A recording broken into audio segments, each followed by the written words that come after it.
welcome to Nation Now. I'm Pradeep Nambiar. In this, we talk about news affecting the nation, Maharashtra and Mumbai.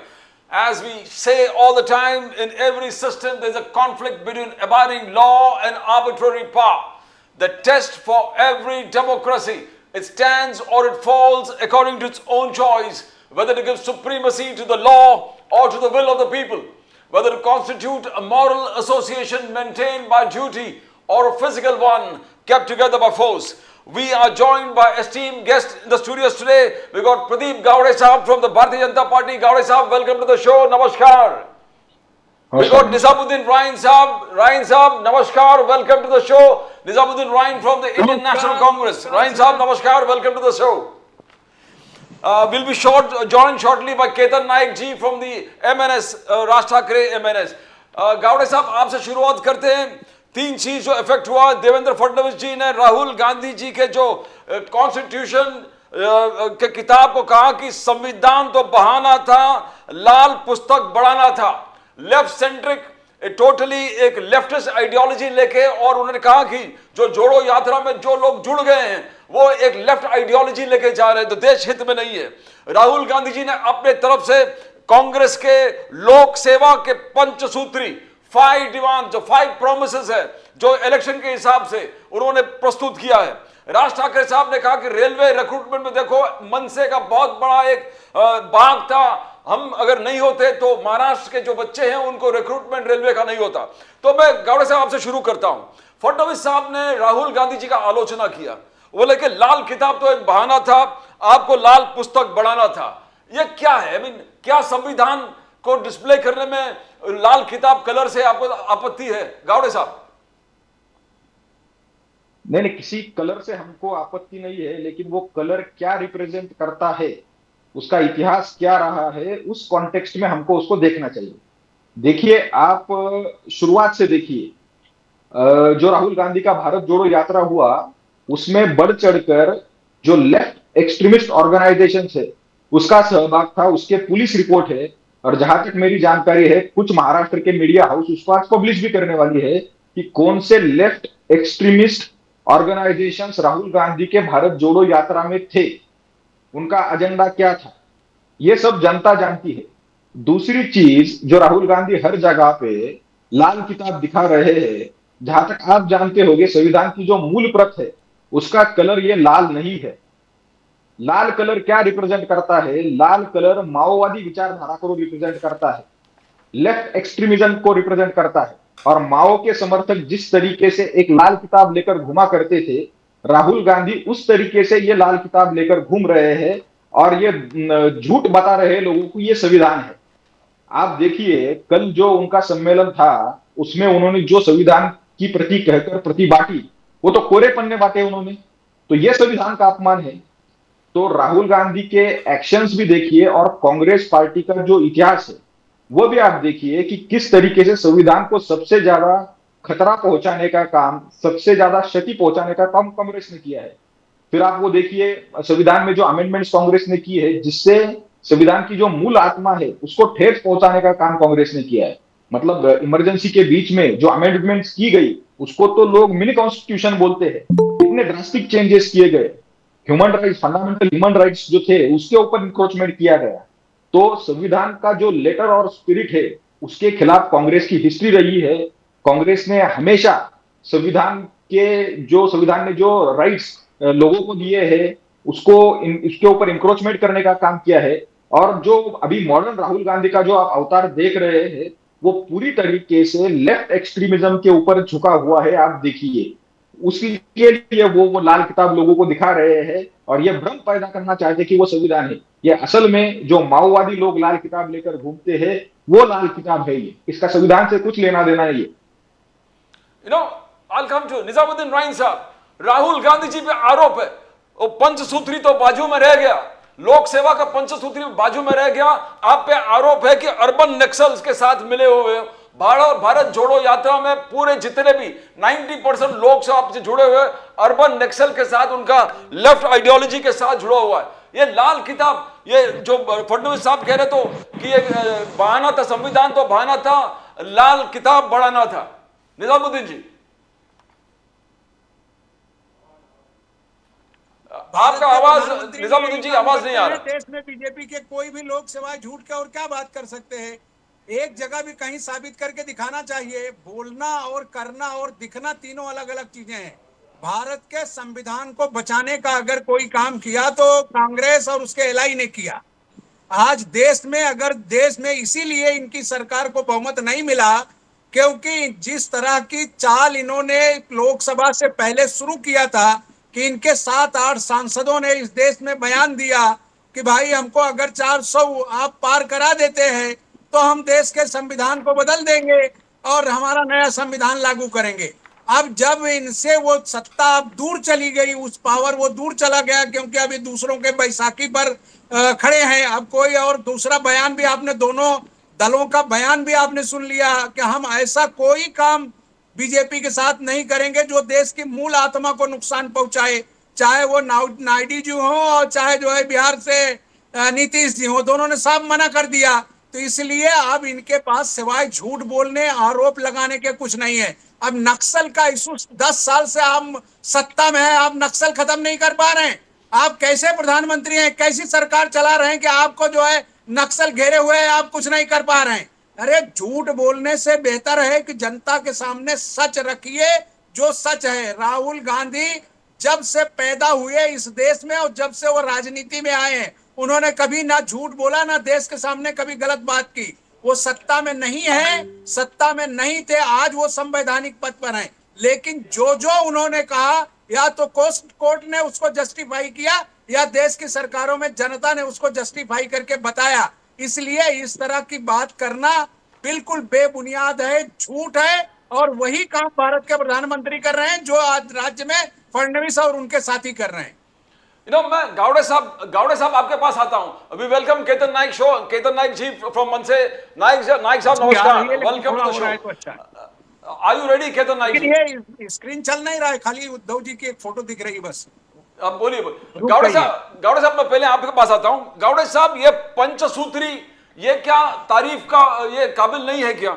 जिस प्रकार से 5 जो मुद्दे इन्होंने रखा है, महालक्ष्मी योजना है, इक्वालिटी, जातीय जनगणना, 50% रिजर्वेशन का कैप बढ़ाना है, हेल्थ 25 लाख का हेल्थ इंश्योरेंस, फ्री मेडिसिन देने वाले हैं, एग्रीकल्चरल प्रॉस्पेरिटी 3 लाख तक लोन वेवर करेंगे, 50,000 फिर अनएम्प्लॉयमेंट 4,000 का भत्ता। तो क्या ये आपको अच्छा नहीं लगा गावड़े साहब? खाली उद्धव जी की फोटो दिख रही। मैंने देखिए, इन्होंने जो कुछ घोषणाएं की है कांग्रेस ने, तो जहां पर कांग्रेस की आज सरकार है वहां पर ये इसमें से कोई बेनिफिट दे रहे हैं क्या? ये पहली चीज। तो हर जगह जहां पे इलेक्शन होने वाला है वहां पे ये ऐसी कुछ घोषणाएं करते हैं, और जब सत्ता आती है वहां पे, फिर चाहे वो कर्नाटक हो या फिर तेलंगाना हो या फिर हिमाचल हो, वहां पे ये किसी भी वादे को पूरा नहीं करते। ये कांग्रेस का इतिहास रहा है। इसकी वजह से कांग्रेस क्या घोषणाएं करती है, क्या आश्वासन देती है, जनता के लिए इसका कुछ लेना देना नहीं होता। अभी पहली बात, कांग्रेस ने अपनी जो मतलब घोषणाएं की है उसमें महिलाओं को 3,000 रुपए देने की बात कही है, लेकिन यही कांग्रेस है जब महाराष्ट्र में हमने मुख्यमंत्री लाडकी बहन योजना शुरू की तो उसको रुकवाने के लिए कोर्ट में कौन गया? तो कांग्रेस चली गई। महिलाओं के झूठे फॉर्म कौन भर रहा था? तो कांग्रेस कर रहा था। तो महाराष्ट्र में जब हम ये योजना इंप्लीमेंट कर रहे थे तो इसमें सबसे ज्यादा रोड़े अटकाने का काम, फिर वो कोर्ट में जाकर योजना को बंद करने के लिए प्रयास करने का काम, ये सब कांग्रेस ने किया है यहाँ पे। ये पहली बात। तो ये लोग महिलाओं के विरोधी है। ये लोग कभी भी महिलाओं को इस तरीके का जो बेनिफिट्स हमारी गवर्नमेंट दे रही है वो दे नहीं सकते, और जहां पर उन्होंने आश्वासन किया था वहां पे भी ये कोई पूरा नहीं किया है। ये पहली बात। दूसरी बात, आप ये बोल रहे हैं कि रिजर्वेशन का जो 50% का कैप है वो कांग्रेस पार्टी ये कह रही है कि अगर वो गवर्नमेंट में आ गई तो वो उसको हटा देगी। अब ये ठीक है, वो स्टेट का इलेक्शन है, फिर मैं वो उसमें टेक्निकल नहीं जाऊंगा, लेकिन उसमें एक मेरा सवाल सिर्फ कांग्रेस के प्रवक्ता से इतना है कि कांग्रेस के लोग, और राहुल गांधी आज अंबेडकर जी के बारे में बहुत बोलते हैं, तो अंबेडकर जी ने कॉन्स्टिट्यूएंट असेंबली में कहा था कि reservation should be for the minorities, मतलब 50% से कम जगह के लिए रिजर्वेशन होना चाहिए। तो कांग्रेस के प्रवक्ता से मेरा सिंपल सवाल है कि क्या डॉक्टर बाबा साहब अंबेडकर के इस मत से वो सहमत है कि नहीं है? तो निजामुद्दीन जी बोलना चाहोगे कि मैं केतन नाइक साहब के पास जाऊं? निजामुद्दीन साहब बोलिए, राइन साहब। नहीं, उनसे पूछिए डॉक्टर बाबा साहब आम्बेडकर ने जो कहा है उससे ये सहमत है कि नहीं है, या ये फिर सिर्फ नाम लेंगे और जातिगत लोगों को बांटने का प्रयास करेंगे, आप झूठी बांटना बातें चाहते हो, करेंगे। बांटना चाहते हो निजामुद्दीन जी? देखिए, ये व्यक्तिगत इशू नहीं है। ये जो राहुल गांधी ने कहा कि हम रिजर्वेशन बढ़ाएंगे, वो इनकी सरकार जहां बिहार में है उन्होंने ऑलरेडी बढ़ा दिया है। वहां ये उसके साथ सत्ता की मलाई खा रहे हैं ना, झूठ बात करने की उसमें क्या बात है। और जहां तक हमारी योजनाओं का सवाल है, जो हमने कमिटमेंट किया है वो तेलंगाना में लागू किया, कर्नाटका में लागू किया, हिमाचल में लागू किया, शिबू सोरेन के यहाँ हमने झारखंड में लागू किया। और हमारे यहाँ ऐसा नहीं कि हम मोदी की तरह झूठ बोलकर सिर्फ आश्वासन करके जनता को दिखाएं कि तुमको ये देने वाले, तुमको ये देने वाले, ये जुमला है वो जुमला है। हमारा ऐसा नहीं है। हमारे यहाँ राहुल गांधी ने जो जो गारंटी तय की, वो गारंटी उस राज्य की सरकारों ने लागू कर दिया। जहां तक अभी बहनों का सवाल बात कर रहे हैं, महाराष्ट्र में इनको सरकार है, मुख्यमंत्री इनके अलग दल के हैं और गृह मंत्री इनके पास हैं, गृह मंत्री इनके सुपर मुख्यमंत्री हैं। 1 लाख से ज्यादा बहनें महाराष्ट्र से गायब हैं, उसका जवाब आज तक इनके पास नहीं है। लॉ एंड ऑर्डर की व्यवस्था पर इनकी सरकार चुप है। राज्य का एक जो है हाई प्रोफाइल का नेता मार दिया जाता है। आज 22 दिन हो गए, अब तक उसका मास्टरमाइंड और उसका मेन आरोपी नहीं पकड़ सके, अब तक उसकी वजह नहीं बता सके कि किन कारणों से हत्या हुई है। बातें करना और बातें बनाना दोनों बहुत अलग सी चीजें हैं। कांग्रेस की सरकारों ने जो कुछ प्रॉमिस किया इस देश के सामने, जिन राज्यों में हमारी सरकार है वो हमने पूरा किया। और राहुल गांधी आज मुंबई या कल आए और बात कर रहे हैं, ऐसा नहीं है। आपको याद होगा नाम बिहार जी कि राहुल गांधी पिछले काफी दिनों से बोल रहे हैं कि हमें संसद में तय करना चाहिए कि हमें अगर इस देश में अलग से कुछ रिजर्वेशन देना है तो उसके लिए परसेंटेज बढ़ाकर सुप्रीम कोर्ट जाना पड़ेगा। अगर नहीं जाते हैं तो वो बढ़ेगा नहीं। फिर वही हाल मोदी जी की तरह होगा कि बातें वो करते हैं कि हम मराठों को रिजर्वेशन दे रहे हैं और जाकर वहां हाउस से रिटर्न आ जाते हैं। ये इनकी राज्य में हुआ ना। तो इसके लिए जो बातें हो रही हैं वो संवैधानिक दायरे में राहुल गांधी सरकार बनने के बाद महाराष्ट्र में वो पूरा करेंगे। मैं केतन नाइक साहब के पास जाऊंगा। केतन नाइक जी, नहीं बात कर रहे, वो मोदी जी द्वारा हो, चाहे अमित शाह जी के द्वारा हो, चाहे फडणवीस जी के द्वारा हो, जितनी बातें होती हैं, आज महाराष्ट्र में क्या हालत है लॉ एंड ऑर्डर की, वो हमसे बेहतर आप जानते हैं। आप रोज न्यूज कवर कर रहे हैं, तो ये सब चीजें सामने दिख रही है ना सर। सत्ता इनकी है, हमारी तो है नहीं। केंद्र में 10 साल से ये हैं, और उसके बाद अगर ये कहते हैं कि कांग्रेस गड़बड़ कर रही है, तो आप 10 साल में क्या कर रहे हैं? चलो मैं पूछता हूं, केतन नाइक जी आए हैं। Ketan Naik ji, welcome to the show. Pradeep Gawade साहब है बीजेपी के स्पोक्स पर्सन, और निजामुद्दीन राय रेलवे भर्ती में महाराष्ट्र के जितने बच्चे हैं उनको कैसे रेलवे रिक्रूटमेंट में इन्वॉल्व कर दिया। आपका एक संघर्ष था, जबरदस्त संघर्ष था। राज ठाकरे साहब ने आगे जाकर कहा कि डेवलपमेंट प्लान अगर किसी के पास है, वो मनसे ने शुरू किया, एमएनएस ने शुरू किया डेवलपमेंट प्लान। केतन नाइक साहब जी। प्रदीप जी, जैसे अभी जो सभाएं हमारी महाराष्ट्र भर में राज साहब की तरफ से ली जा रही है, उसमें राज साहब की तरफ से यही बताया जा रहा है कि आज तक हमारे पार्टी की तरफ से क्या योजनाएं और क्या आंदोलन लोगों के लिए लिए गए और उसके माध्यम से क्या रिजल्ट निकला और उसका लोगों को क्या फायदा मिला। जैसे भूमिपुत्र का विषय जो कि बात बात पे आता रहता है, तो रोजगार तो सबसे प्राथमिकता हर किसी भी पॉलिटिकल पार्टी की होनी चाहिए, और उसी के मुताबिक रोजगार के ऊपर हमारे तरफ से ये काम किया गया था, जिसका रिजल्ट आज हम लोग सामने देख पा रहे। तो आज आप कैंपेन भी कर रहे थे मनसे के कैंडिडेट्स के, आप किस क्षेत्र से हो केतन नाइक जी?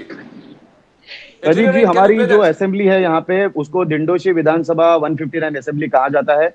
यहाँ से जो एमएलए पिछले 10 साल से चुन के जा रहे हैं, उनका नाम है श्री सुनील प्रभु जी। वो शिवसेना के उबाटा पार्टी की तरफ से आते हैं, और मुझे लगता है उन्होंने काफी समय तक मुंबई के मेयर के पोस्ट में भी काम किया हुआ है।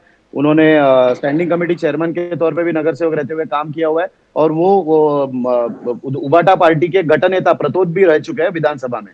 तो उनकी तरफ से एक बहुत ही प्रेस्टिजियस सीट इसको माना जाता है। लेकिन इस बार यहाँ पे हमारा जो कैंडिडेट है, जिनका नाम है एडवोकेट भास्कर परब, ये एक लोकल कैंडिडेट हमारे राज साहब ने वहां पे दिया है।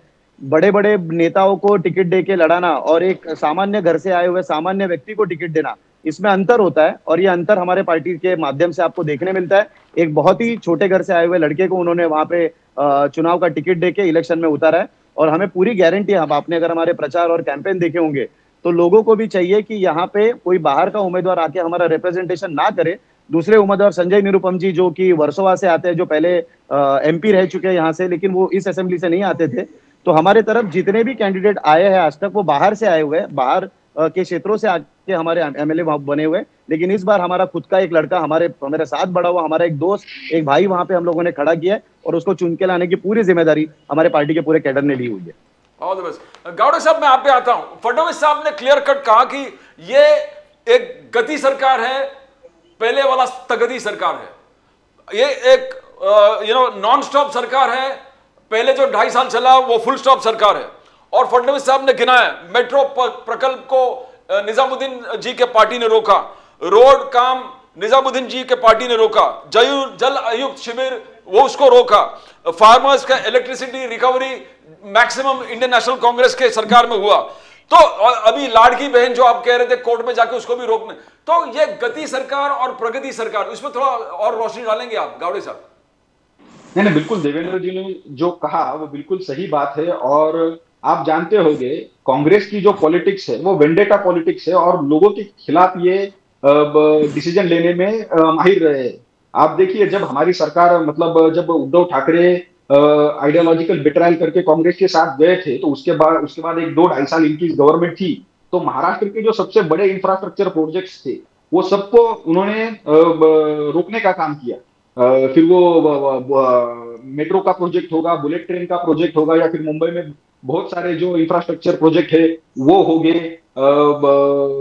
उसके बाद हमारी जो स्कीम है जलयुक्त शिवार जैसी पॉपुलर स्कीम थी उसको रोकने का काम किया। और जैसे कि मैंने अभी कहा था कि लाड़की बहन जैसी जो योजना है जो हमारे गरीब तबके की बहनों को सशक्त कर रही है, उसको भी बंद करने के लिए कांग्रेस विरोधी पार्टी में है, फिर भी कोर्ट में जाने का काम कांग्रेस ने किया, क्योंकि ये देख नहीं सकते कि देश के गरीबों का कल्याण हो रहा है। इसकी वजह से कांग्रेस पार्टी ऐसी हरकतें करती है। आप देखिए, अभी हमने किसानों का जो बिजली का बिल है वो जीरो कर दिया है, पूरी तरह से जीरो कर दिया है। तो ऐसी सभी जो योजनाएं हैं वो अभी लोगों में बहुत पॉपुलर है और उसकी वजह से मैं आश्वस्त हूं। आप देखिए 23 तारीख को भारतीय जनता पार्टी के नेतृत्व वाली महायुति की गवर्नमेंट आने वाली है। आप देखिए ना कांग्रेस की कितनी बुरी परिस्थिति महाराष्ट्र में है। कांग्रेस का अधिकृत उम्मीदवार था कोल्हापुर उत्तर में, उसने विड्रॉ कर दिया। हार सामने दिख रही है ये देखकर कांग्रेस का जो अधिकृत उम्मीदवार है उसने विड्रॉ कर दिया, वो भी कोल्हापुर में, जहां पे उनका सिटिंग एमपी है, जहां पे सिटिंग एमएलए कांग्रेस का था। वहां से अगर कांग्रेस का उम्मीदवार विड्रॉ कर रहा है, ऑफिशियल उम्मीदवार विड्रॉ कर रहा है, तो आप देखिए किस तरीके का माहौल कांग्रेस के बीच में है और किस तरीके के हरी हुई मानसिकता में कांग्रेस ये इलेक्शन लड़ रही है। और उसकी वजह से ऐसे जो डेस्परेट मेजर्स है कांग्रेस ले रही है और राहुल गांधी यहाँ पर आकर कुछ बातें कर रहे हैं। लेकिन आप आश्वस्त रहिए, महाराष्ट्र की जनता 20 तारीख को जब वोटिंग करेगी, 23 तारीख को जब रिजल्ट आएगा, भारतीय जनता पार्टी के नेतृत्व वाली गवर्नमेंट महाराष्ट्र में आने वाली। निजामुद्दीन साहब, आपका एक फुल स्टॉप सरकार था। देवेंद्र फडणवीस जी का कहना है कि हमारा जो सरकार है 2.5 साल में नॉन स्टॉप सरकार है, कंप्लीटली काम करते रहो। मेट्रो को एक्सपेंड करिया, फार्मर्स जो शेतकरी है उनको जीरो बिल दे दिया, एमएसपी दे दिए, लाड़की बहन 5 इंस्टॉलमेंट दिए निजामुद्दीन जी, देवेंद्र फडणवीस जी का कहना है। और इंक्रीज भी कर रहे हैं, अब 1500 से 2100 तक करेंगे और पीएम किसान सम्मान जो है 12,000 से 15,000 करेंगे। तो आप कैसे मैच कर पाओगे? आपका एक फुल स्टॉप सरकार है, देवेंद्र फडणवीस जी का कहना है। शायद उनको जानकारी होगी बहुत अच्छे से कि जब हमारी सरकार थी केंद्र में और पंत प्रधान थे मनमोहन सिंह जी और शरद पवार जी कृषि मंत्री थे, तो महाराष्ट्र का कर्जा देश का जो था 70,000 करोड़। हमने सिर्फ कहा नहीं, करके दिखा दिया। ये कह रहे हैं हम करेंगे। किसी राज्य में इन्होंने कुछ नहीं किया है सिवाय लूट मचाने के, या इतने पैसा आज महाराष्ट्र के ऊपर इन्होंने कर्जा लाद दिया है कि 2.5 लाख करोड़ रुपया भरने को पहले उसकी कोई व्यवस्था नहीं है। आज जिन बातों पर वो बात करते हैं, पहले वो अपना भविष्य और उनका भूतकाल दोनों देख लें कि लाएंगे कहां से, इससे पहले उन्होंने क्या किया है। अभी वो कह रहे थे कि जो है एमएनएस के हमारे साथी, हमने राजनीतिक तौर पर किसी को नुकसान नहीं किया। आज राज साहब ठाकरे के सुपुत्र चुनाव लड़ रहे हैं, बड़े दिल से हमारे एलआई ने वो सीट छोड़ दिया, क्योंकि वो एक राजनीतिक परिवार है जो स्वाभिमान के लिए, महाराष्ट्र के लिए वो परिवार आंदोलन करता है, चाहे वो राज साहब ठाकरे का परिवार हो, चाहे उद्धव साहब ठाकरे का परिवार हो। लेकिन इन्हीं के दल से जो लोग इनको मदद नहीं कर रहे हैं, आप देख लीजिए। दूसरा, अभी वो एक हमारे नेता का जिक्र कर रहे हैं, नवाब मलिक को पार्टी ने टिकट दिया है और उनको इसी बात पे पार्टी से निकाला गया था कि दाऊद के साथ उनके संबंध है। तो आज संबंध विच्छेद करने की हिम्मत है क्या फडणवीस जी में अजीत पवार से? क्योंकि उन्होंने इनके ऑफिशियल कैंडिडेट के सामने टिकट दिया है। तो इनके यहाँ चाल चरित चेहरा तीनों अलग है। जब इनको अपना कोई फायदा दिखता है तो ये बेईमानी करके तुरंत वो सारी चीजें निकल जाते हैं। फिर उसके बाद उनको ना तो महाराष्ट्र का स्वाभिमान दिखता है, ना उनको फिर महाराष्ट्र में क्या हो रहा है वो दिखता है। उनको ये दिखता है कि अगर कोई गुंडा भी मुझे सरकार लाके देवे तो मैं सत्ता के मलाई खाने के लिए तैयार रहता हूं। तो इनसे इस बात पर क्या चर्चा करने का, जो चीजें राज्य में हुई नहीं। कह रहे हैं कि अभी हमारी सरकार आ रही है, अभी 4 महीना पहले लोकसभा का चुनाव हुआ है, हमने इनको बुरी तरीके से पूरे महाराष्ट्र में चुनाव हराया है। वही उससे भी बदतर इस बार ये चुनाव हारेंगे और नई सरकार आएगी। और आप देखेंगे कि हमारे यहाँ जिस तरह से जब मौका था, जब उद्धव साहब ठाकरे मुख्यमंत्री थे, तो खुद मोदी जी ने उनको बेस्ट चीफ मिनिस्टर का अवार्ड दिया, बेस्ट चीफ मिनिस्टर का, उस दौरान काम करने वालों का। तो इनके चाल चलित चेहरे के बारे में पूरा देश जानता है। और जिस ड्रामे के तहत ये वोट का डिवीजन करके आते थे, इस बार वो भी नहीं चल रहा है। जितनी कोशिशें वो कर रहे हैं, सीधा डायरेक्ट लड़ाई है हर जगह, और उस लड़ाई में बीजेपी बुरी तरह मात खाएगी, आप देख लेना। मैं गावड़े साहब आपसे आने से पहले मैं केतन नाइक साहब के पास जाऊंगा। केतन नाइक साहब, आप सुने कांग्रेस के आलोचना जिस प्रकार से हुए, और आगे जाके मैं करूंगा, उद्धव ठाकरे जी ने कहा कि हर जिले में शिवराय का मंदिर बनाऊंगा और सूरत में भी मंदिर बनाऊंगा। राज साहब ठाकरे जी ने आलोचना किया कि आप वो पुराने किले को जरा सुधारिए, मैं बहुत पहले से ये आग्रह रखा हूं। केतन नाइक जी, उसमें जरा रोशनी डालिए। सर, मैं ठीक से सुन नहीं पा रहा था इस बात को। जो कांग्रेस के प्रवक्ता जी है, उन्होंने अभी कहा कि माहिम की असेंबली सीट पे अमित जी के सामने उन्होंने कोई कैंडिडेट नहीं दिया है। तो मैं उनको बता दूं कि वहां पे जो इनका अलायंस है, उस अलायंस का कैंडिडेट वहां पे खड़ा है। मेरे ख्याल से सावंत करके उनका कुछ नाम है, वो उनके सामने दोनों पार्टियों के, दोनों अलायंसेस के कैंडिडेट वहां पे खड़े हैं और पूरी फेयर फाइट होके वहां पे हम लोग चुन के आने वाले हैं। ये मैं आपको इस माध्यम से बताना चाहूंगा। दूसरी बात जो आपने कही कि उद्धव जी की तरफ से बताया गया है कि पूरे महाराष्ट्र के जिलों में शिवाजी महाराज का मंदिर बनाएंगे। मुझे लगता है इससे बड़ी कोई हास्यास्पद बात नहीं हो सकती। जिस महाराष्ट्र में इतनी बड़ी शिवाजी महाराज की धरोहर है, यहाँ पे इतने सारे फोर्ट वहां पे बचे हुए हैं, वहां पे किले हैं, उनको सुधार करके अगर हम लोगों के सामने लाए तो आने वाली जनरेशन को उसके बारे में जानकारी हो सकती है और हमारे बाहर से आने वाले टूरिस्ट भी उसको देख सकते हैं। ये चीजों पे ध्यान बटा के मंदिर की राजनीति इनके तरफ से चुनाव के दौरान की जा रही है। मुझे लगता है ये बहुत ही निंदास्पद है और आने वाले समय में जनता, ये जो 20 तारीख को वोटिंग का दिन है, उस दिन जनता इसका जवाब उनको जरूर देगी। केतन नाइक साहब, मैं ये पूछना चाहूंगा, फडणवीस साहब ने सिंचन जिस प्रकार से किया, जल संपन्न महाराष्ट्र का बात करते हैं फडणवीस साहब, बोले वैतरना, उल्हास, हमने मराठवाड़ा में पूरे सिंचन के माध्यम से पानी का लहर कर दिया, गोदावरी, मराठवाड़ा, पाटबंदरा, वो बोल रहे उत्तर महाराष्ट्र में बहुत सारे लेक्स को इंटरकनेक्ट किया। राज साहब ने कहा कि मैं विदर्भ में 1993 में आया था, ये मराठवाड़ा का बोला था, 1993 में विदर्भ में आए थे और 2024 में वापस आया हूं, अभी भी प्रॉब्लम्स वही है, अभी भी कॉमन प्रॉब्लम वही है, राज साहब का कहना है। तो इस पर थोड़ा ध्यान देंगे, बिकॉज सर बिल्कुल सही बात कही गई है उनकी तरफ से। अगर आप महाराष्ट्र की राजनीति को देखेंगे तो शरद पवार जी, जिनको महाराष्ट्र की राजनीति का पितामह कहा जा रहा है, जो सबसे सीनियर मोस्ट एक राजनीतिकार यहाँ पे जो हमारे सामने मौजूद है, लेकिन अगर आप देखेंगे तो उसके बाद राज साहब ठाकरे ये ऐसे व्यक्ति है जो अपने बहुत ही यंग एज से इस पॉलिटिक्स में आपको नजर आते हैं और उनको महाराष्ट्र का जो अभ्यास है वो बहुत ज्यादा है। ये आज की तारीख में जितने भी नेता हमें दिखाई देते हैं, उनसे सबसे ज्यादा बार पूरे महाराष्ट्र का दौरा राज साहब कर चुके हैं। विदर्भ तो उनकी कर्मभूमि रही है, उनका लाइफ का सबसे पहला मोर्चा उन्होंने विदर्भ में निकाला था, जो कि रोजगार को लेके था। तो उनको पता है कि विदर्भ की जो पानी की परिस्थिति तब थी वो अब नहीं है।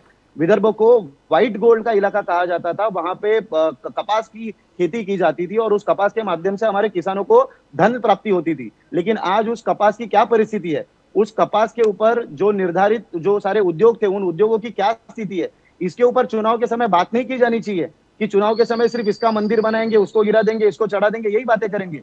कब तक ये चलने वाला है? तो मुझे लगता है एक प्रोग्रेसिव राजनीति और एक प्रोग्रेसिव डेवलपमेंट की बात हमारी पार्टी की तरफ से जो की जा रही है, मुझे लगता है जनता इस बात के साथ इस बार जरूर खड़ी रहेगी। और ये जितने भी हमारे प्रवक्ता यहाँ पे बैठे हुए सारे सम्मानीय प्रवक्ता है, मेरी बात से वो भी सहमत करते होंगे, ऐसा मुझे लगता है। गावड़े साहब, मैं आपसे पूछता हूं, कांग्रेस, इंडियन नेशनल कांग्रेस, विजय टिवारी जी है, नाना पटोले जी है, उन्होंने कहा कि आप दलित विरोधी है, बीजेपी दलित विरोधी है। इंसिडेंसेस बोलते हैं दलितों के खिलाफ जितने क्राइम हुआ है महाराष्ट्र में 2023 में के स्टैटिस्टिक्स के हिसाब से डेली 8 क्राइम्स अगेंस्ट दलित।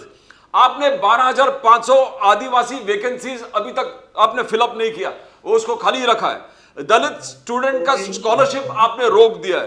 तो कितने सच्चाई है आरोप जो आप पर है कांग्रेस का कि आप दलित विरोधी है? गावड़े साहब, नहीं, ये बिल्कुल झूठी बात है। मैंने मेरे पिछले ही इसमें कांग्रेस के प्रवक्ता से एक सवाल पूछा था कि डॉक्टर बाबा साहब आंबेडकर ने रिजर्वेशन के बारे में जो कहा था, उससे कांग्रेस पार्टी का आज का जो स्टैंड है वो एकदम विरुद्ध है। तो क्या वो बाबा साहब आंबेडकर के विचारों को मानते हैं क्या? ये मैंने उनसे पूछा था, लेकिन उसका जवाब उन्होंने नहीं दिया। ये पहली बात। दूसरी बात, डॉक्टर बाबा साहब आंबेडकर को जीवन भर यातना देने का काम किसने किया? तो कांग्रेस ने किया। इलेक्शन में बाबा साहब आंबेडकर को गलत तरीके से हराने का काम कांग्रेस ने किया। कॉन्स्टिट्यूएंट असेंबली से बाबा साहब आंबेडकर को दूर रखा जाए, इसका काम कांग्रेस ने किया। आप भारत रत्न का देखिए, नेहरू फैमिली ने भारत रत्न पहले सबको खुद को ले लिए, डॉक्टर बाबा साहब आंबेडकर को नहीं दिया। तो डॉक्टर बाबा साहब आंबेडकर का जीवन भर अपमान करने का काम कांग्रेस ने किया है। और जहां तक दलित अस्मिता के चिन्ह है, आप देखिए, मोदी जी दीक्षा भूमि का जो स्मारक है उसको हमारी सरकार बना रही है।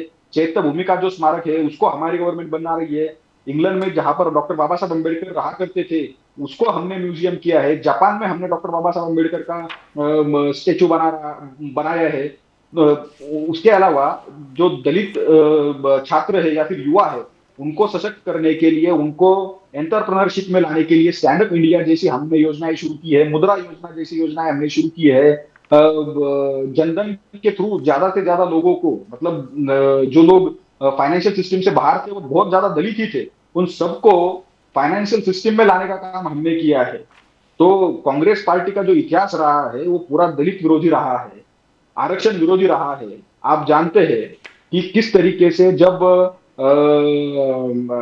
1954 में रिजर्वेशन क्या, ओबीसी रिजर्वेशन को लेकर कमेटी बनी थी, उसका रिपोर्ट आया था, कांग्रेस ने उसको लागू नहीं किया। मंडल कमीशन को कांग्रेस ने लगभग 10 साल तक दबा के रखा, ओबीसी को रिजर्वेशन नहीं दिया।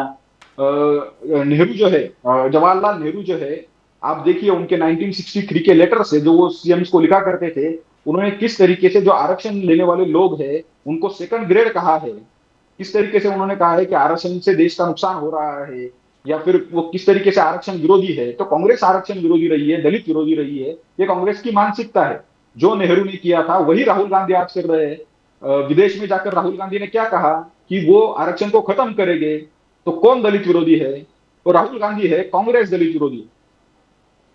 तो आपने निजामुद्दीन साहब, जो गावड़े साहब ने पूछा था अंबेडकर जी के बारे में, उनके जो पॉलिसीज हैं, उनके जो विचार है, आप कुछ कहना चाहोगे? बिकॉज दूसरी बार उन्होंने याद दिला दिया, आप अंबेडकर जी के बारे में कुछ बोले। कहना चाहता हूं शायद इन्होंने पढ़ा नहीं। ये जो अभी राहुल गांधी के इश्यूज को कह रहे हैं, आपने देखा होगा कि सारे के सारे जितने लागू हुए रिजर्वेशन सब कांग्रेस की देन है। और जहां तक हमारे नेहरू जी की बात कर रहे हैं, श्यामा प्रसाद मुखर्जी तक को नेहरू ने कश्मीर के मामलों का मंत्री बनाया, चुनाव हारे हुए लोग थे। ये वो परिवार है जिसने इसकी देश की फिक्र थी, ये आरएसएस के लोगों को भी मदद की। अगर इनके दोनों मंत्रियों को उस जमाने में नेहरू अपनी कैबिनेट में नहीं लेते तो कहीं के नहीं थे ये। और बाबा साहब अम्बेडकर का पूरा इतिहास पढ़िए कांग्रेस के साथ, इनकी कोई हैसियत नहीं थी इस लायक कि नेहरू के सामने खड़े होते।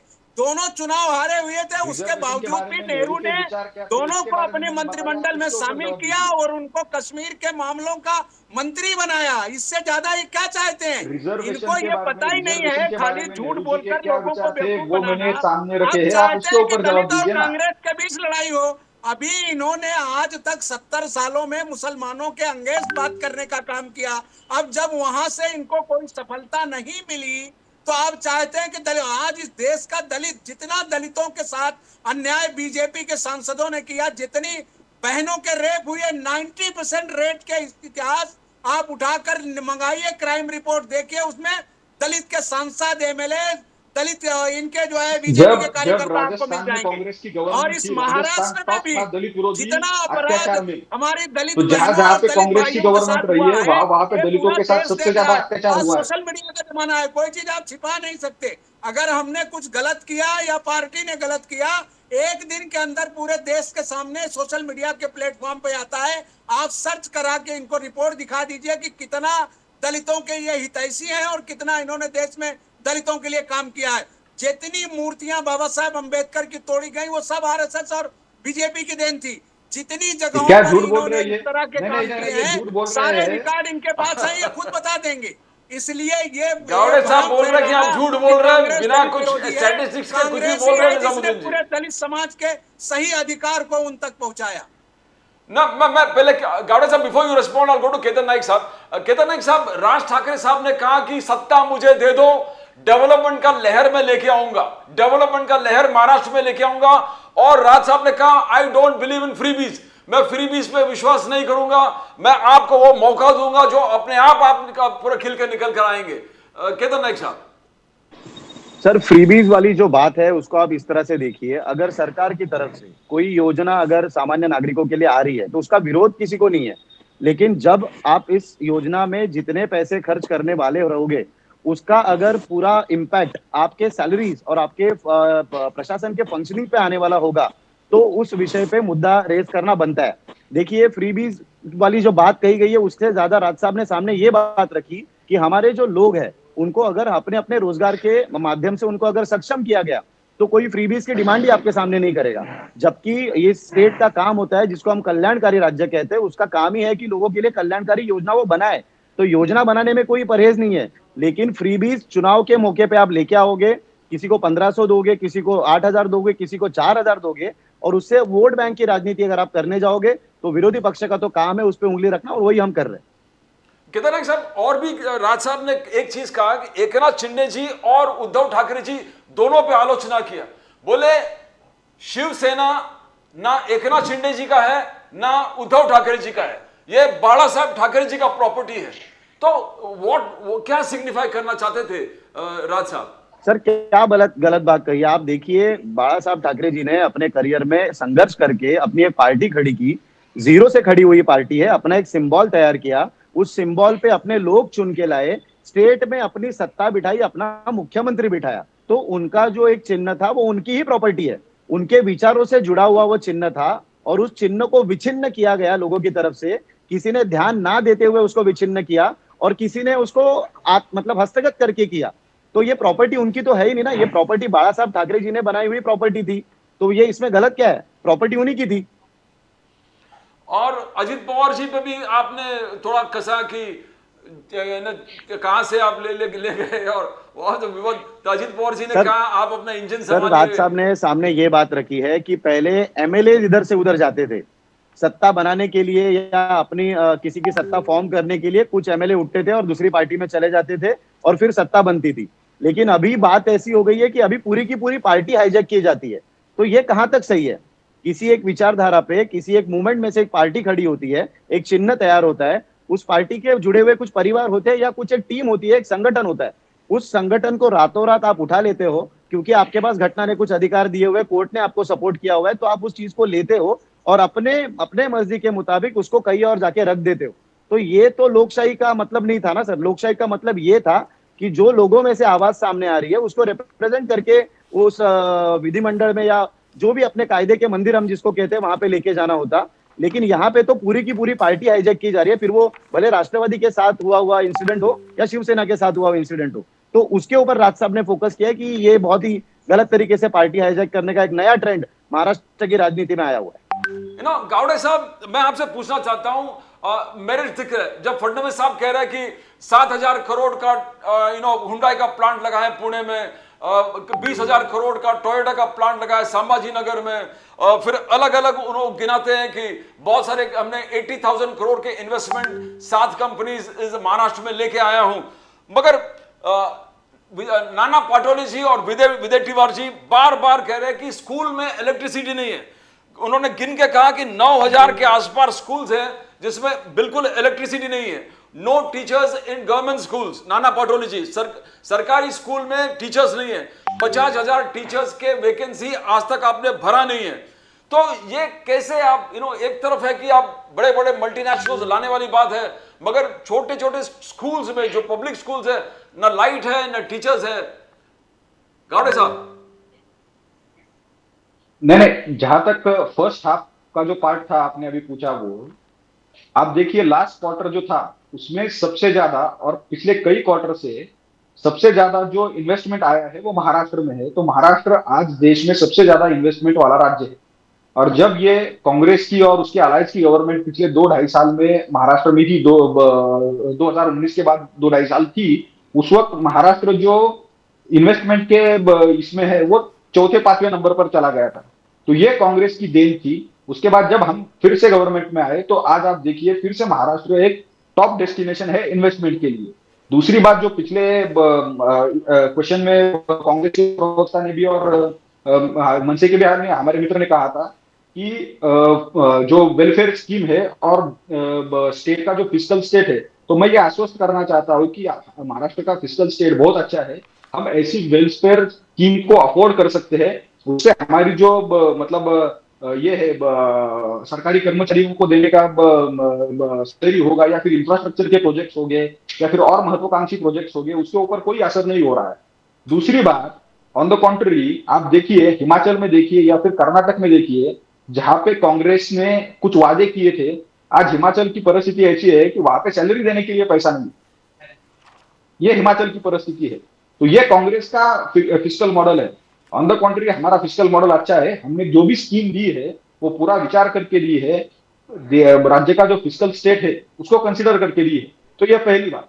दूसरी बात, आपने जो स्कूल्स के बारे में कही, मुझे पता नहीं विजय वडेट्टीवार या फिर नाना पटोले कहाँ पे गए होंगे, और महाराष्ट्र में झूठ बोलने के लिए दो लोग एकदम फेमस है।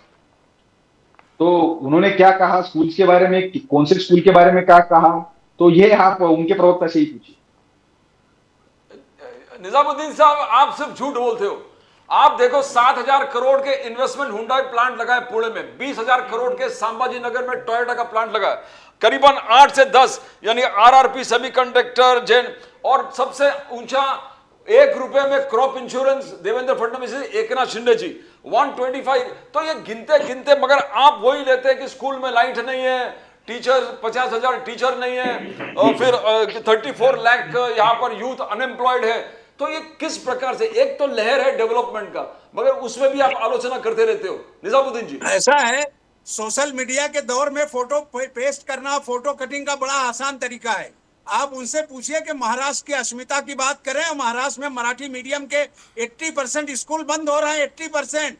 और जो बातें उन्होंने कही है बिल्कुल हकीकत है कि आज चले जाइए स्कूलों का सर्वे कर लीजिए, लड़कियों के लिए टॉयलेट नहीं है, बच्चियों के लिए स्कूलों में। ये शर्म की बात है। और उनको बताइए गावड़े साहब को कि मुंबई म्युनिसिपल कॉर्पोरेशन 94,000 करोड़ का बजट हमेशा फिक्स रहता था। ब्यूटिफिकेशन के नाम पर वो पैसा भी लूट खाया, इन लोगों ने बेच दिया। अगर इनको थोड़ा सा भी शर्म रहे महाराष्ट्र की अस्मिता का, तो मराठी मानुष के लिए जो चीजें तैयार थी वो भी इन्होंने खत्म किया। 2 गुजरातियों के इशारे पर देश की तमाम अच्छी कंपनियां जो महाराष्ट्र में थी और मुंबई में थी, वो सारा गुजरात की तरफ लेके जा रहे हैं। कौन सी गुजरात, मुंबई की और महाराष्ट्र की अस्मिता की बात बीजेपी कर रही है? इनकी सुनता नहीं है कोई। केंद्र में जो इनकी सरकार है, इनके राज्य की सरकार का कोई सुनता नहीं। आप जाके मुंबई म्युनिसिपल कॉर्पोरेशन का जो फंड था 94,000 करोड़, ये हमेशा पड़ा रहता था, चाहे वो बीजेपी सेना का जो पुराना दौर था उसके दौर में भी पड़ा था और बीच के दौर में भी पड़ा था।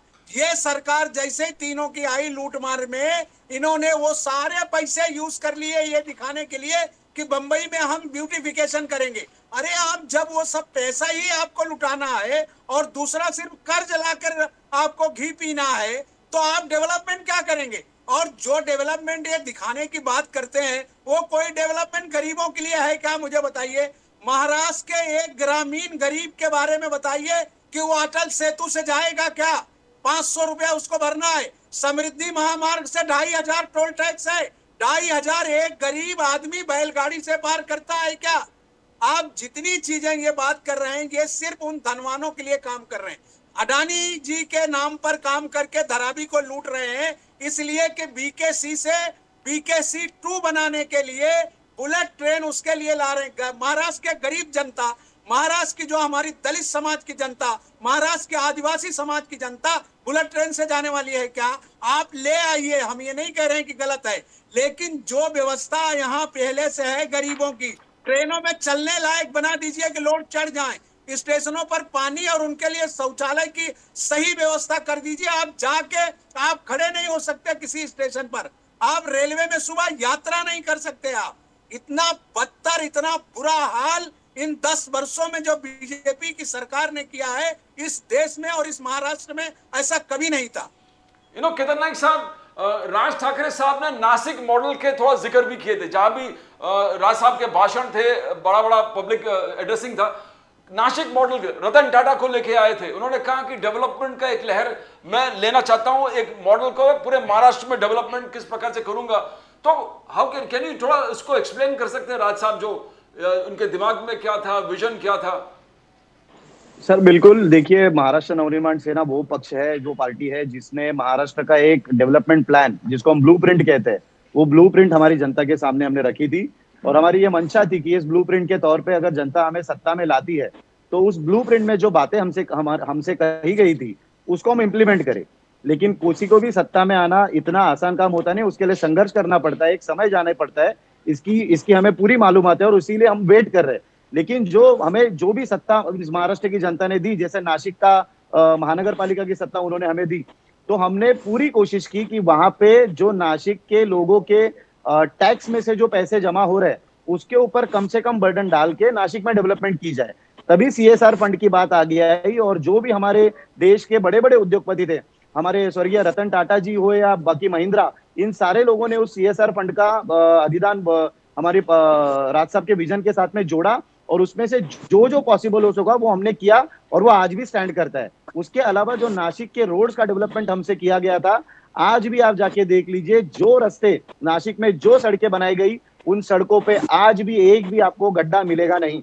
मतलब ये पत्रकार रिपोर्टिंग करते हैं कि यहाँ पे गड्ढे ही नहीं है तो हम दिखाए क्या। तो ये एक मॉडल हमने, एक विकास का मॉडल जिसे कहते हैं, वो राज साहब की तरफ से नासिक में हमने दिखाया था। अब जनता का मत ये सर्वोत्तम होता है और जनता अपना मत देती है और उसके हिसाब से जनता एक पार्टी को सत्ते में लाती है। तो मुझे लगता है इस बार जनता उस बात को ध्यान में रखेगी और जो नासिक में हमने काम किए थे उस काम के बदौलत भी हमें वो वोट इस बार जरूर देगी और हमें सत्ता में पुनः सत्ता में प्रस्तापित करेगी। ना एक और, राज साहब ने डेवलपमेंट विजन के बात किए, नो फ्रीबीज के बात किए, छत्रपति महाराज के फोर्ट्स के बात किए, बहुत सारी चीज किए, मगर उन्होंने कहा सत्ता में मुझे लेके आओ, मैं वो बोंगा भी उतार दूंगा। तो इसमें थोड़ा निजामुद्दीन साहब भी बैठे, तो उसमें थोड़ा रोशनी डालेंगे केदार नाइक साहब, इफ यू वांट टू।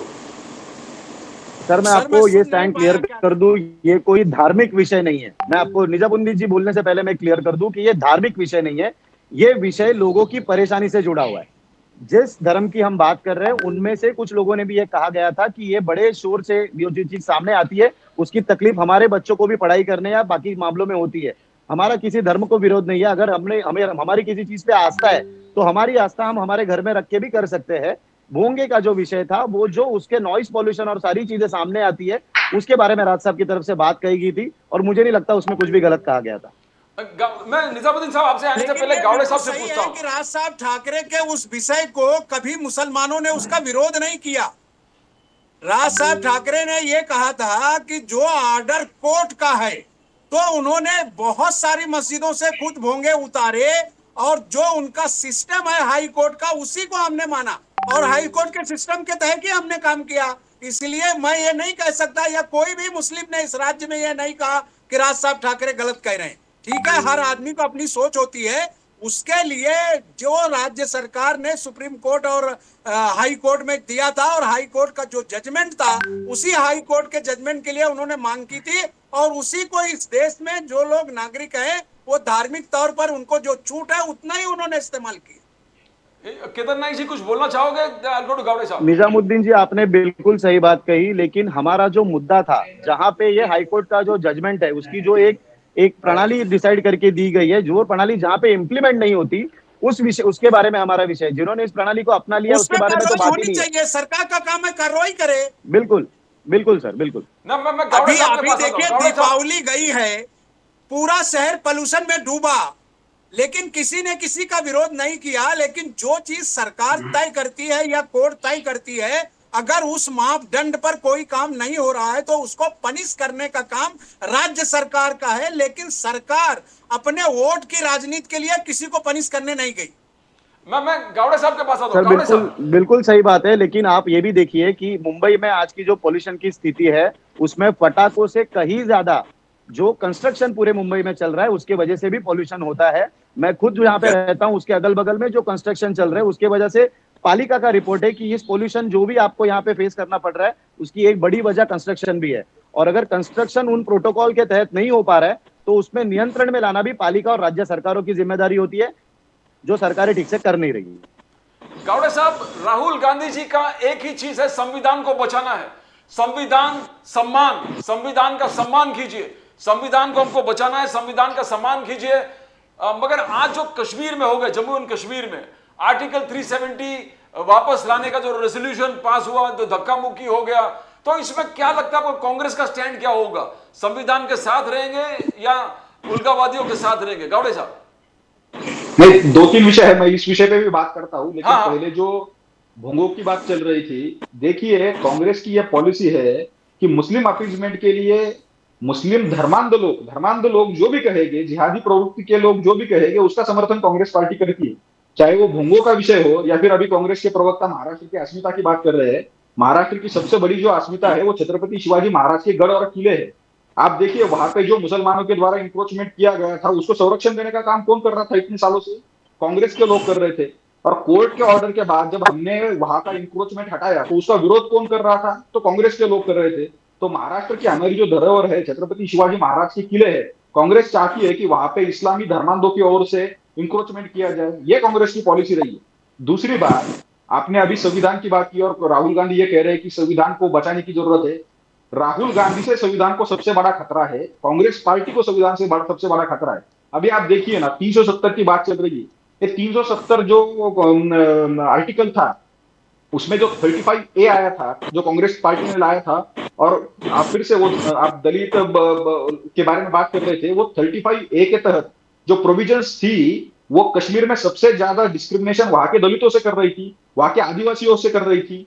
यहां तक वहां के जो मतलब भंगी समाज के लोग हैं, तो वो 35A के तहत अगर वो डॉक्टर भी बनते हैं तो उनको कश्मीर में सिर्फ वही काम करना पड़ता था, मेला ढहाने का काम करना पड़ता था। तो ये कांग्रेस पार्टी ट्रीटमेंट दलितों को कश्मीर में दे रही थी, और आज फिर से कांग्रेस वही कर रही है।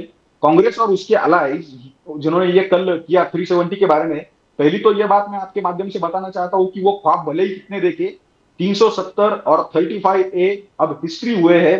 कांग्रेस या फिर विश्व की कोई भी ताकत वापिस उसको नहीं ला सकती। और ये जो दोनों प्रोविजंस थी, ये सच में एंटी कॉन्स्टिट्यूशंस थी, एंटी ह्यूमन राइट्स थी, और एंटी हमारा जो देश की इंटीग्रिटी थी उसके खिलाफ ये सब प्रोविजंस थी।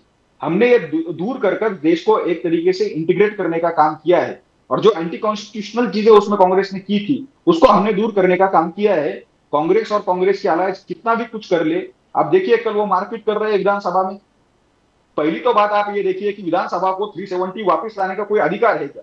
तो ये हर बार क्या कर रहे हैं कि लोगों के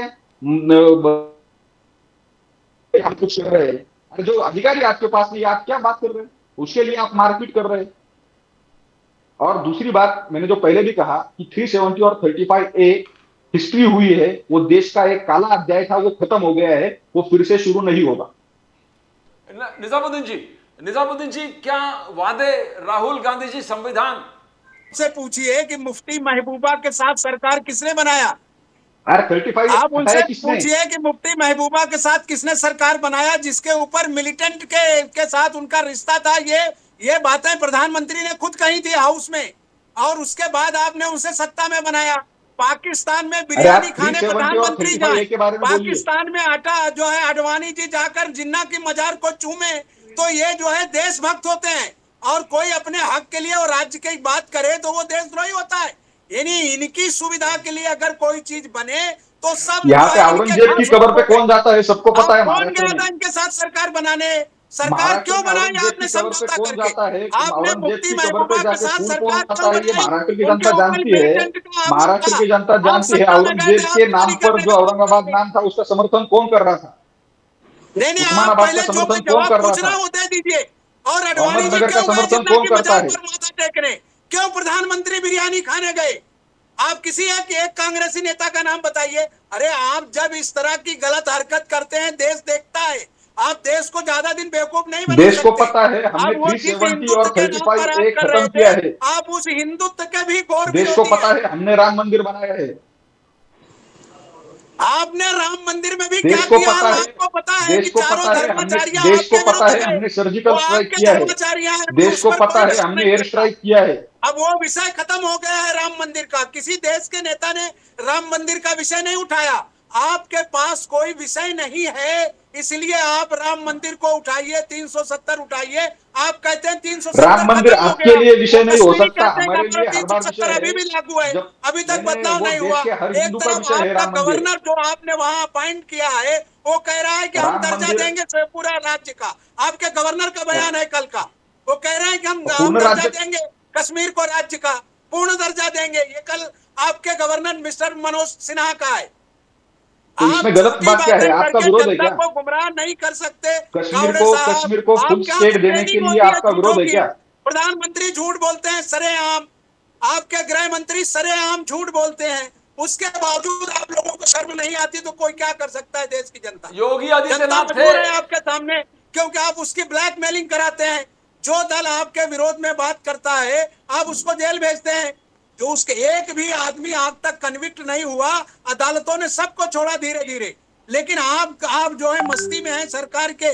जिसको चाहते हैं आप उसे जेल भेज देते हैं, जिसे चाहते हैं आप गलत तरीके से फंसाते हैं और चाहते हैं कि वो आपके बारे में सही बात करे। आपके यहाँ कल रात तक जो भ्रष्टाचारी था आपकी पार्टी ज्वाइन करते हैं वो बड़ा स्वच्छ एकदम बढ़िया उत्तम क्वालिटी का हो जाता है। तो भ्रष्टाचार की सारी जननी जहां से सब पैदा होती है वो आपकी पार्टी के कांग्रेस अंदर है है। वो। ये आप खुद एक्सेप्ट करिए। आज योगी आदित्यनाथ थे यहाँ पर महाराष्ट्र में 2 दिन से, तो कैसे बटेंगे तो कटेंगे। और एक तरफ राहुल जी हैं जातीय जनगणना, बीजेपी का कहना कि आप जाति में बांटना चाहते हो और योगी जी कहते हैं मत बांटो कट जाएंगे। निजामुद्दीन जी कुछ बोलना चाहोगे आप? सर मैं बोलना चाहता हूं कि योगी जी को कल सुप्रीम कोर्ट ने बुरी तरह फटकारा है। जो फसाद बहराइच में हुआ वो वही घटना है ना कि आप किसी गरीब का घर बुलडोजर से तोड़ दो और उसको जो है आरोपी घोषित कर दो। ये सब इन लोगों की एक तरह की जो मेंटलिटी है। अब आप ये कहेंगे नहीं कि महाराष्ट्र में एक नेता नहीं है जो योगी का मुकाबला करे।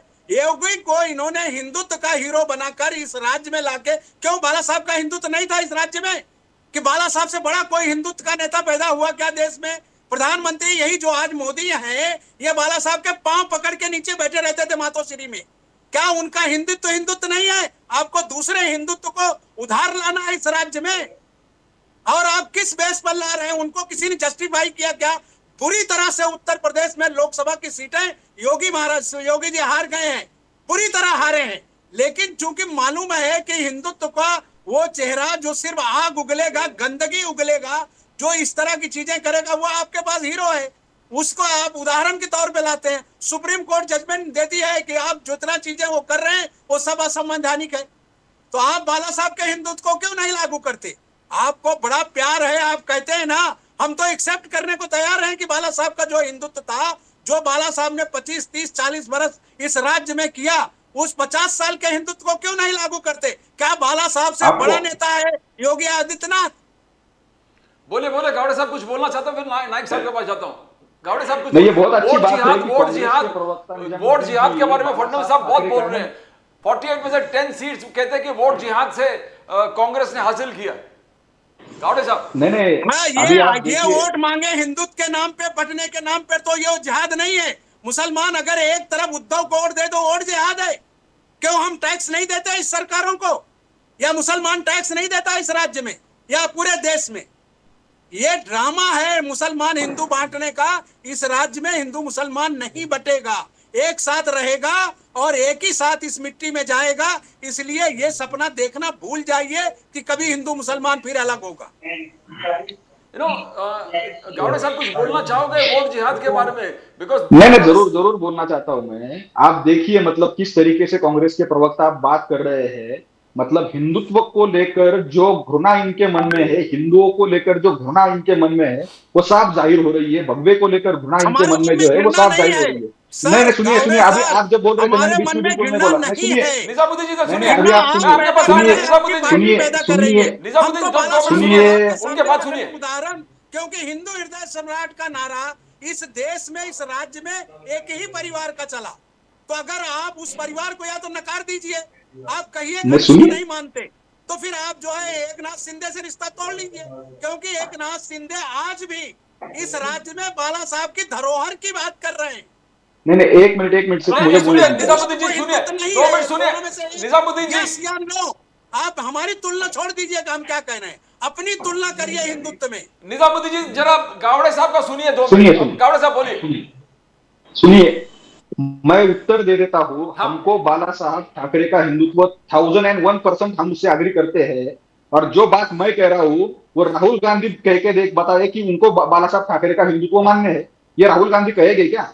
अरे आप देखिए अभी कांग्रेस के प्रवक्ता ये कह रहे। अरे सुनिए, अब हम उनके साथ सरकार में है, उनके साथ हम काम कर चुके, और एक पार्टी एक जगह से तीनों काम कर रहे हैं, तो तीनों की विचारधारा एक हुई तो ही तो काम कर रहे हैं ना। गावड़े साहब बोलिए। आप देखिए निजामुद्दीन जरा ये सुनिए ना, बहुत सुनिए ना। मतलब मेरे मन से के भी प्रवक्ता दोस्त हंस रहे हैं वो ये बात सुनकर कि कांग्रेस को बाला साहब ठाकरे का हिंदुत्व मान्य है। या तो कांग्रेस को बाला साहब ठाकरे पता नहीं होंगे या फिर बाला साहब ठाकरे का हिंदुत्व पता नहीं होगा। आप बाला साहब की पूरी जर्नी देखिए और कांग्रेस ने बाला साहब ठाकरे के बारे में क्या क्या कहा है वो देखिए। अरे बाला साहब का वोट करने का अधिकार इन्होंने छीन लिया था क्योंकि बाला साहब ठाकरे ने हिंदुत्व की बात कही थी। ये कांग्रेस के लोग हैं। बाला साहब ठाकरे को जेल में डालने का काम कांग्रेस ने किया था। वो आज कह रहे हैं कि बाला साहब ठाकरे का हिंदुत्व। अब ये कांग्रेस के प्रवक्ता की नादानी है। राहुल गांधी ये बात अगर कहे कि उनको बाला साहब ठाकरे का हिंदुत्व मान्य है तो मैं मानने के लिए तैयार हूं। जहां तक मेरी बात हम तो मेरी उनके मतलब साथ जानकारी मान्य है, हैं तो ही काम जहां कर तक रहे हैं मेरी ना। जानकारी है, जहां आपको तक मेरी मानने की जानकारी है, आवश्यकता नहीं है। आप राहुल उनके साथ गांधी काम कर रहे हैं, राहुल उनके साथ गांधी चुनाव लड़ रहे इस हैं। अलायंस में आने के बाद गावड़े भी साहब, हम एक तो बार भी चुनाव महाराष्ट्र में आने महाराष्ट्र के में बाद लड़ रहे हैं ना। बाला साहब ठाकरे का नाम हमने राहुल उनके गांधी ने साथ नहीं लिया सरकार में है। काम किया। ना ही बाला साहब ठाकरे को सम्मान देने का या फिर उनके सर, स्टैचू हम को ही माल्यार्पण सम्मान दिया। करने का काम राहुल गांधी हमारे ने किया है। टाइम में बाला साहब की मूर्ति जो है लगी वहां मेट्रो पर, वहां अपना रीगल पर, वो हमारे सरकार के दौरान ही लगी।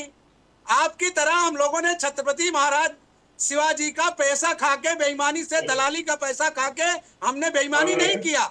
हमने महाराष्ट्र राज्य के सारे पुरुषों का, हमने कभी जो है व्यक्तिगत या किसी धर्म पर आक्षेप नहीं किया। कोई व्यक्ति विशेष पर अगर कोई बात रही हो तो अलग बात है, लेकिन जो काम आप करते हैं वो तो सामने दिख रहा है ना।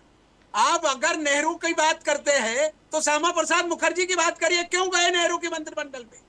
क्यों गए नेहरू के मंत्रिमंडल में काम करने? तो नेहरू का मंत्री, अरे सुनिए आप जरा, अभी इनको जरा 1 मिनट शांत कीजिए। सुनिए आप जरा, वो नेहरू का मंत्रिमंडल नहीं था, उसके मतलब पिताजी का मंत्रिमंडल नहीं था। किसने वो कहा नहीं भारत था नेहरू का मंत्रिमंडल अरे था? सुनिए, आप नेहरू सुनिए ना जरा प्रधानमंत्री, मेरी। जब कोई प्रधानमंत्री बनता है तो मंत्रिमंडल उसका होता है, वो अधिकार सुनिए होता आप है जरा। किसको लेना है किसको नहीं लेना है। नहीं कौन से इलेक्शन में आप जीत लोग कर वो जानते हैं, मंत्रिमंडल बनाया कानून था मुझे जानते बताइए। हैं। नहीं सुनिए, कांग्रेस साहब, नहीं आप ऐसे कैसे कह सकते हैं कि नेहरू का मंत्रिमंडल कौन नहीं से था? नहीं कौन से इलेक्शन में जीतकर वो मंत्रिमंडल बनाया था ये मुझे बताइए। आए या नहीं आए जीत कर, लेकिन उनको कैबिनेट में कौन लिया से कि इलेक्शन नहीं में लिया चुन, नेहरू ने, और उनको कश्मीर अरे मामलों का मंत्री बनाया। कौन से इलेक्शन में चुनकर आने के बाद वो आप मंत्रिमंडल देखिए, नेहरू ने आप बनाया नेहरू था? का कार्यकाल उठाइए, आप नेहरू का बताइए ना कार्यकाल मुझे। उठाइए, देखिए कि श्यामा प्रसाद मुखर्जी उनके मंत्रिमंडल में शामिल थे कि नहीं, जिसमें कृष्णा वो मेनन और भारत दूसरे लोग शामिल थे। वो स्वतंत्र भारत के इलेक्शन होने के पहले का जो मंत्रिमंडल था वो स्वतंत्र भारत का उसके पहले मंत्रिमंडल से था। आरएसएस शुरू और था। आरएसएस को अगले साल 100 साल हो जाएंगे। अगर आपको आरएसएस का इतिहास नहीं पढ़ा है, पता है, तो आरएसएस के नाम पे आप छोड़ दीजिए, बाहर आ जाइए। आपका स्वागत है हमारे यहाँ। 100 साल हो जाएंगे, 25 साल उसके पहले से आरएसएस देश विरोधी काम कर रहा था। केतन नाइक जी, आपकी जानकारी के लिए अगले साल 100 साल हो जाएंगे आरएसएस के। देश की सरकार को 78 साल होंगे। आप पहले इतिहास पढ़ लीजिए गावड़े साहेब, फिर आप अरे सुनिए, अरे मुझे बताइए ना कौन से इलेक्शन में जीते थे उस वक्त नेहरू?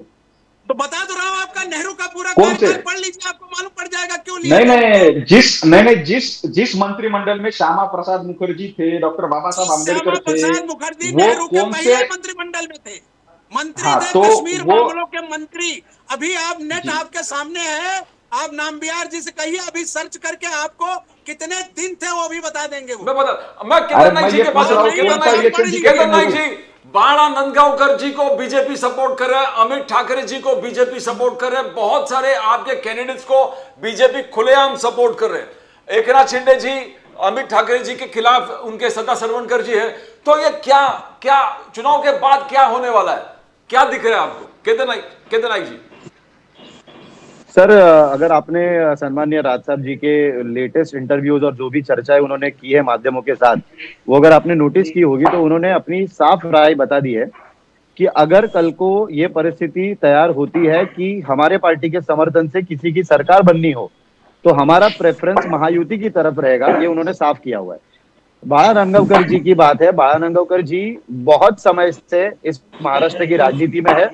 आपको बता दूं कि छगन भुजबळ एक बहुत बड़े नेता उस वक्त थे, उनको हरा के एक सामान्य कार्यकर्ता के तौर पे बाळा नांदगावकर जी ने अपने राजनीतिक विधिमंडल राजनीति की शुरुआत की थी। तो उनकी सीट, वो जिस जगह पे लड़ रहे हैं, उनके लिए अगर अलग अलग पार्टियां समर्थन दे रही है तो ये मुझे लगता है ये एक उनकी अच्छाई है, और ये उन्होंने आज तक जो काम किया हुआ है उसका एक गुडविल इसको आप कह सकते हैं। इसी तरीके से अगर बीजेपी के समर्थन देने की ही बात होती तो हमारे जहां जहां कैंडिडेट है वहां पे उनके समर्थन में कैंडिडेट नहीं होते। तो बाकी जगह सब जगहों पे उनके कैंडिडेट है, लेकिन नांदगावकर जी की सीट पे अगर बीजेपी की तरफ से या अन्य पार्टियों की तरफ से कई सारी लोकल ऑर्गेनाइजेशन, एनजीओ, सारे लोगों ने उनको समर्थन दिया है, क्योंकि उनका काम बोलता है, उनकी जनता के प्रति जो आस्था है वो बोलती है, इसी वजह से वो समर्थन उनको वहां पे मिला है। हमारे दोनों प्रवक्ता जी अब जिस चीज पे बात कर रहे थे, मुझे लगता है आज देश का युवा ये मंदिर और मजार की राजनीति से ऊपर उठने की कोशिश कर रहा है। हमें कोई इंटरेस्ट नहीं है कि पास्ट में किसने किसके मजार पे जाके सर रखा था। हाँ, लेकिन हमें इस बात से आपत्ति जरूर है कि अगर इस महाराष्ट्र में औरंगजेब की कब्र है और उस कब्र पे आके अगर कोई नेता जाके अपना सर रखते होंगे तो उनका विरोध तो होगा, क्योंकि महाराज शिवाजी महाराज हमारी एक आस्था का विषय है, और संभाजी महाराज की जो मृत्यु जिस तरीके से इन मुगल शासकों की तरफ से की गई थी उसका विरोध तो आजीवन रहेगा। लेकिन बाकी हमारे पूरे युवा आज डेवलपमेंट की राजनीति की तरफ झुका है। आप देखिए अमित साहब हमारे जो माहिम कॉन्स्टिट्यूंसी से खड़े हैं, उनकी तरफ से जो मुद्दे रोज रखे जाते हैं वो वहां के मैदान से लेके, वहां के समुद्र किनारे से लेके, वहां के झुग्गी झोपड़ियों में जो हाल है, वहां की रीडेवलपमेंट का जो हाल है, उसके बारे में कहा जाता है। हमारे यहाँ के जो स्थानिक प्रत्याशी भास्कर परब जी खड़े, उनकी तरफ से भी जब भी मीडिया में चर्चा है, जनता के सामने जाने की बात आती है, तो उनकी तरफ से भी यहाँ के लोकल मुद्दों को रखा जाता है। फिर वो पानी का मुद्दा रहने दो, सड़क, ट्रैफिक और स्कूलों का मुद्दा रहने दो। निजामुद्दीन जी ने जो जिस तरीके से बताया कि मुंबई की स्कूलों का जो हाल है, बिल्कुल दुरुस्त बात उन्होंने कही। मुंबई की स्कूलों की दशा बहुत ही खराब है। 35 साल शिवसेना, 35 साल उद्धव ठाकरे जी को इस मुंबई महानगर पालिका की सत्ता की चाबी उनके हाथों में थी, और इनके ही कार्यकाल में सबसे ज्यादा मुंबई में झुग्गी झोपड़ियां बनाई गई, सबसे ज्यादा स्कूलें खराब हुई गई, सड़कों का कॉन्ट्रैक्ट का सब पूरा जो भी घपला हुआ वो हुआ, बीएसटी का घपला हुआ, बीएसटी के लोगों को आज वर्कर को सैलरी नहीं मिल पाती, ग्रेजुटी नहीं मिल पाती। इन सारी चीजों का अगर कोई एक व्यक्ति जिम्मेदार है तो मुझे लगता है वो उद्धव ठाकरे जी। अब what do you see? Devendra Fadnavis ji absolutely confident, Mahayuti जीत के क्या इक्वेशंस और भी चेंज होगा चुनाव के बाद? बिल्कुल नहीं। मैंने जैसे अभी कहा था मेरे पिछले इसमें कि आप 23 तारीख को देखिए, भारतीय जनता पार्टी के नेतृत्व वाली एनडीए की गवर्नमेंट महाराष्ट्र में बनेगी। निजामुद्दीन साहब 1 मिनट एंड करो, फाइनल वर्ड। 24 तारीख को हम गावड़े साहब के साथ पार्टी करेंगे और हमारे जश्न में हम इनको भी बुलाएंगे सर। आप देखिएगा जैसे हरियाणा में जिस तरीके की जलेबी विश्वास किया और महाराष्ट्र हरियाणा में जिस तरीके से जलेबी बनाई थी उस तरीके से मत कीजिए सर। समझ दिया, वैसे नई सरकार भी जो है हमारे माविम के नेताओं के नेतृत्व में बनेगी और हम 24 तारीख को सरकार में इनका स्वागत करेंगे कि आए और एक अच्छे विपक्ष की भूमिका निभाएं, क्योंकि विपक्ष में रहने लायक ही अब बीजेपी बची है sir. Thank you so much. Thank you so much, Kale Saab. Thank you so much, Ketan Naik ji. Thank you so much, Nizamuddin Saab. Thank you. It's a very enlightening discussion. बहुत अच्छा discussion हुआ. Thank you so much for being on the show. Thank you. As we always end with the preamble to the Constitution. The preamble to the Constitution screams, "We the people hereby resolve to constitute India into a sovereign, socialist, secular, democratic republic and to secure to all its citizens justice, equality, liberty and fraternity." Justice that is social, economic and political. Equality is equality before the law and equal protection of rights. Talk about liberty, freedom of speech, expression, faith, worship, belief, the right to life, liberty and pursuit of happiness. Talk about fraternity, talk about eternal brotherhood, believing in the territorial and political integrity of the nation. As we always say, whichever political parties come together, fight together, in power, without power in the opposition, is the fundamental duty of all political parties to see that the pillars of the Constitution are safe and secure. Because if the pillars of the Constitution are safe and secure, the Republic thrives, the Republic survives. And if the Republic survives, the people of the Republic, the people of India survive. You can subscribe to the Channel Nation Now. Subscribe to the Channel Nation Now. That's the bell that tells you that you need to subscribe to the fastest growing channel in the nation. That's all from Pradeep Nambiar Nation Now. We'll come again with more news from the nation, Maharashtra and Mumbai. Till then, it's bye for now.